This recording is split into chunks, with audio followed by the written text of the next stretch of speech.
Junkie Nation, what's going on? He's back. Austin Trout, former boxing champion, now a BKFC welterweight champ. Just got a big win over Luis Palomino this past weekend. Congrats, champ. How are you?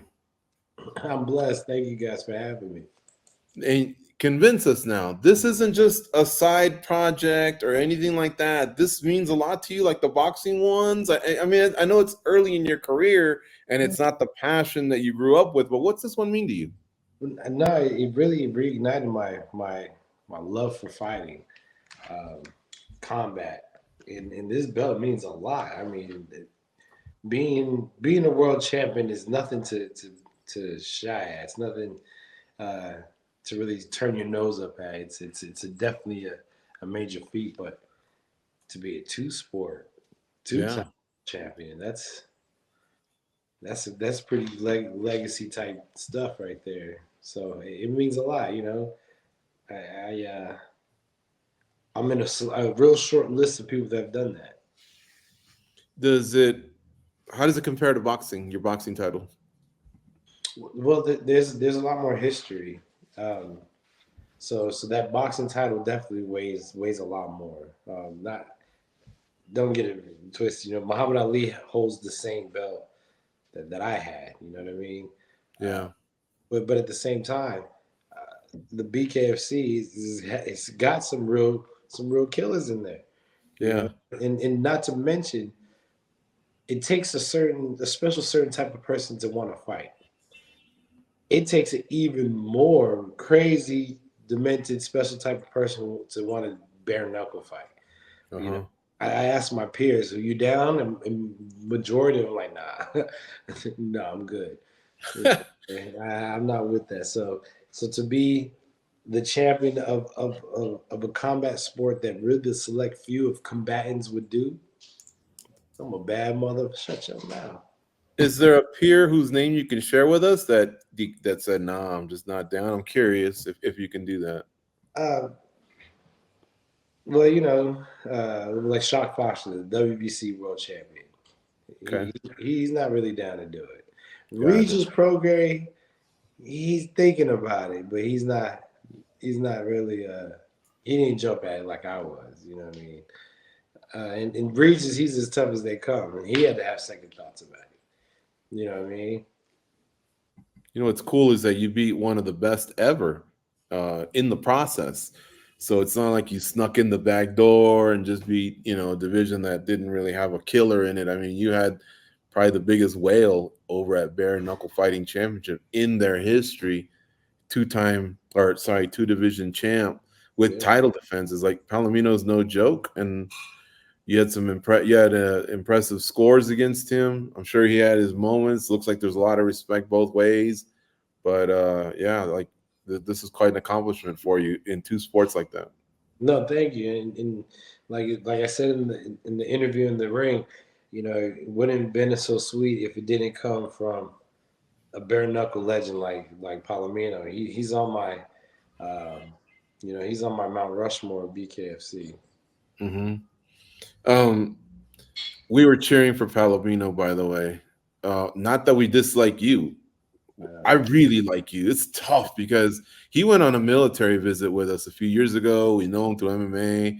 yeah. He's Peruvian, just like we are. Our moms are Okay. from Peru, so there's a connection there. But Yeah, but yeah. man, I really wanted you to do well because I felt like other boxers could also come in. I think this sport could really blow up if we get maybe some kickboxers, boxers, MMA guys. Like More. it's really a raw sport. It takes an extra set of cojones like to really get in there. I can tell like that this thing is no joke in terms of like the damage, the blood that's spilled, like Yeah. this isn't just like the other ones. I mean, they all have a certain level of toughness, but I can tell you got to be pretty batty to get in here. Yeah, you got to be a different type. Um, and again, shout out to every one of my bare knuckle brothers. You know what I'm saying? They don't build everybody like us. Who And what sorry, my bare knuckle brothers and sisters. Them mhm. shorties be swinging them things too. Please forgive me, Queens. Yeah.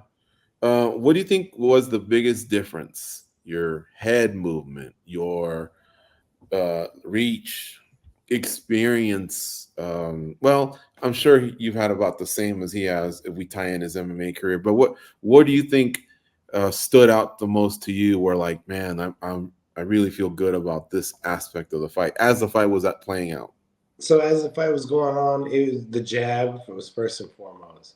Yeah. Uh, I let it go a few times. He was able to catch it. He was able to catch it, and I feinted him and I caught him with one quick jab. And when I hit him with the first jab, which was actually my fifth jab I threw, that's when I knew it was like, all right, it's stuck.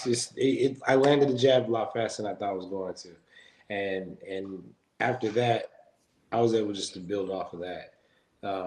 Also, it doesn't seem like it was, but whenever there was clinching, whenever we clinched inside, I was able to neutralize any attack or even position that he would have. You know, I neutralized his head position. I neutralized a lot of inside clinching things where I was able to get off the offense inside and that he didn't want to clinch anymore. So that was really his only chance was to make it an ugly fight and get Mm-hmm. inside, make it, And so once I stopped him from doing that and he paid the price of getting inside and stopped trying to go inside, it was my fight. Do you feel like, despite it being a loss for him, that his stock kind of rose as well? I don't know. He definitely wants a rematch, and I don't see a reason to rematch. It's just going to get worse. But I think once I whoop somebody else in this bare knuckle game again and do it fairly easy, they won't look at Luis as he just got beat up by a dude who was 2-0. They'll know that I'm a real guy and the real deal in this bare knuckle game, and that will raise his stock. His stock got dropped a lot. I ain't gonna lie. I whooped Luis Palomino, who was the pound for pound bare knuckle king, and I did it with fairly easy. What about, it's been a short bare knuckle career, but we've seen this kind of happen before to other athletes. Do you think you'll reach, maybe with your next fight, because this has become such a big platform? Do you think there'll be fans out there that just know you as Austin Trout, the bare knuckle guy? That's happened to some of our MMA guys before. Hey, I hope so. Because then that's a whole nother demographic of fans that I haven't touched yet. To be known as the bare knuckle, fighter instead of the boxer. Yeah, that's what I mean, that means I'm doing my job. That's what that means. I hope so. I think so, and I hope so. They made the announcement for Knuckle Mania in LA, and I don't know, something like that just kind of has your name written all over it. But this is tough. It's a tough sport. Even when you win, you can hurt your hands. There's a lot of things that happen, right? Has that been thrown your way, and is that something you would be interested in? Who would be the guy?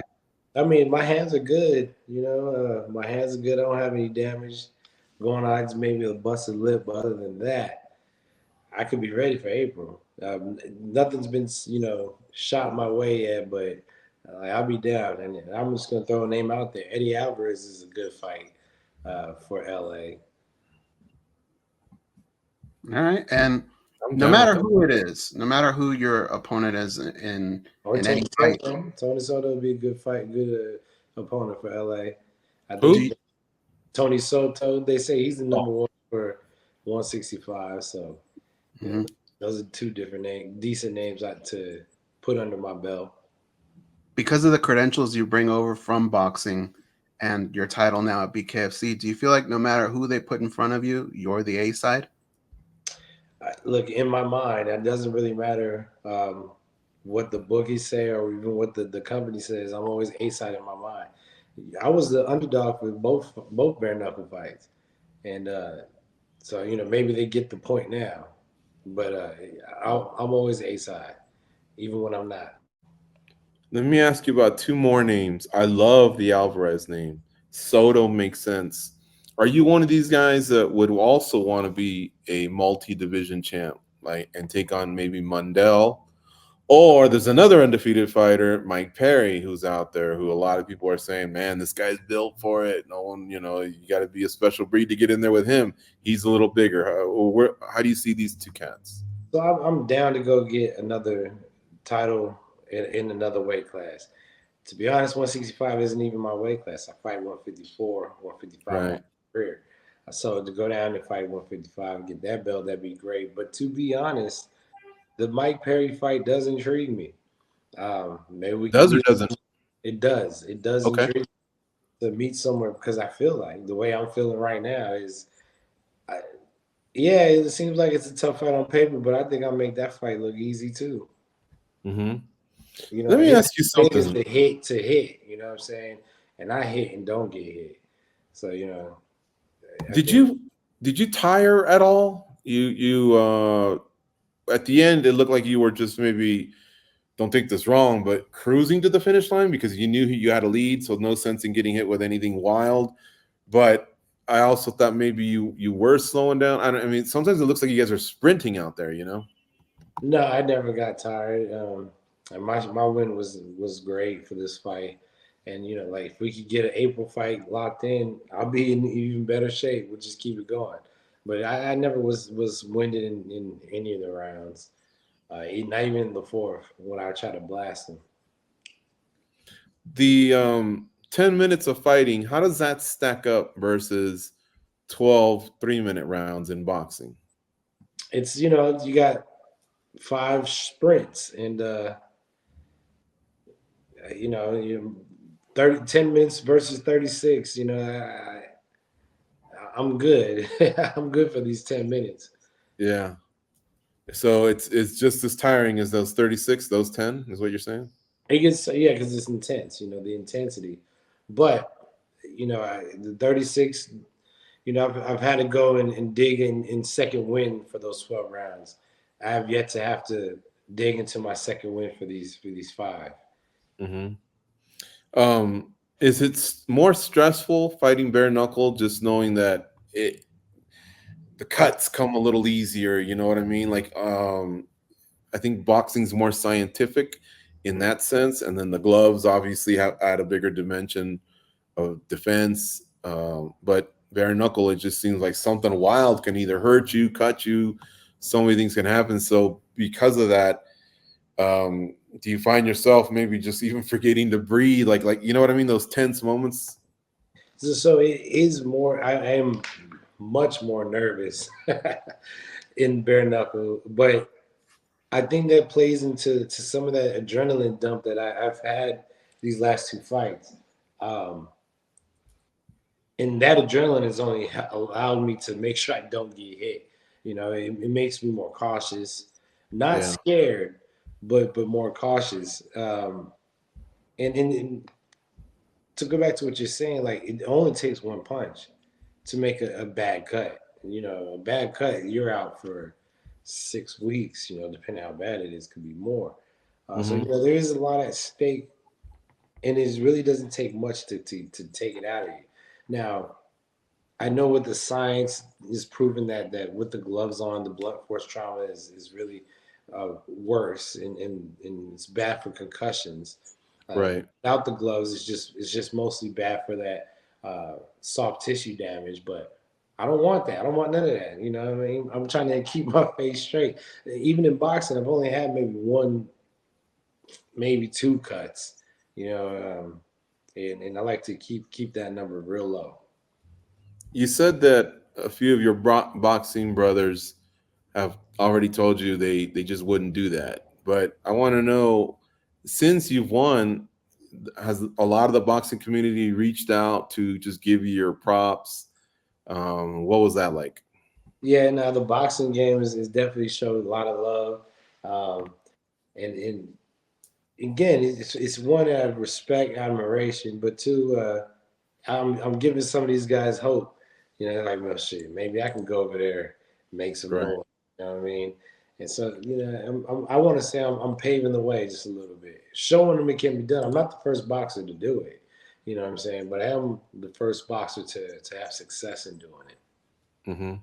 And Do you wish you would have started it sooner, it's or did this come at the right time? it came at the right time. Yeah, I think it's the perfect timing. This might sound corny, but when you're out there with no gloves, and because there's a lot of fights before you. You're usually either a co-main or main probably here going for the rest of your career in bare knuckle. But does it almost seem more like what we've seen in movies, the Roman gladiators and the Colosseum? Like, you know what I'm saying? Like, does it feel more carnal? Whereas boxing's a professional sport, you got, it's just so much tradition, right, and everything. But this one just seems like a little more, like I said, carnal. I don't know if there's another word, like, so the savagery that takes place in there. You know what I'm saying? Well, I would put it like this. So the BKFC's production is top notch. It's as good as any boxing production that I've been a part of. And with all that said, there is a little bit of kind of what I would imagine being backstage of a gladiator arena would be like.